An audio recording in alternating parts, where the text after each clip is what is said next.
O PCP, julgo que defende as duas, desde que seja por empresas públicas ou com dinheiros públicos. Isso aí é que o PS não quer.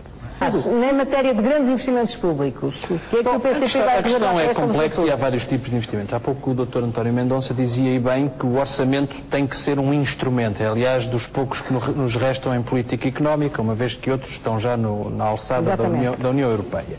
E ao longo destes últimos anos, nós agora temos esta grande discussão à volta dos chamados grandes investimentos públicos, mas ao longo dos últimos anos, seja com o governo do PS, seja com o governo anterior do PST e do CDS, nós o que tivemos foi, orçamento após orçamento, uma diminuição do investimento público.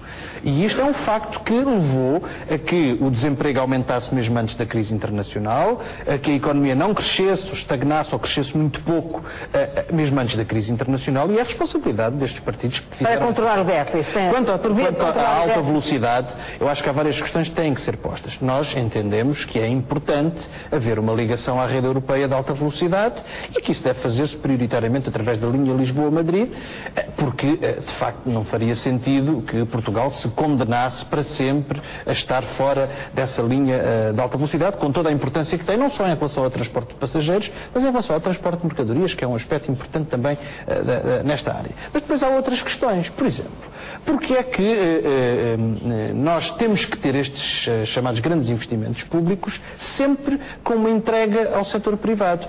Acontece no caso do TGV, mas acontece, por exemplo, no caso do novo aeroporto de Lisboa. O novo aeroporto vai ser construído a partir da entrega de uma empresa pública altamente lucrativa, a ANA Aeroportos de Portugal, que vai passar a entregar os seus lucros, que existirão sempre, ao consórcio construir. Para isso não houve flexibilidade no déficit. E uma outra questão ainda. Nós temos hoje uma rede ferroviária convencional altamente debilitada e ter alta velocidade sem desenvolver a rede ferroviária tradicional é como ter um grande rio que depois não tem afluentes e não funciona e não promove o desenvolvimento coerente. E finalmente uma última questão que não é pouco importante e diz bem do que tem sido a política de direita dos últimos anos. É que a construir-se estes novos comboios que serão necessários para as novas linhas ferroviárias, ao enquanto que antigamente essa construção podia ser feita em Portugal, e Portugal até exportava para muitos países, para os Estados Unidos, para outros países,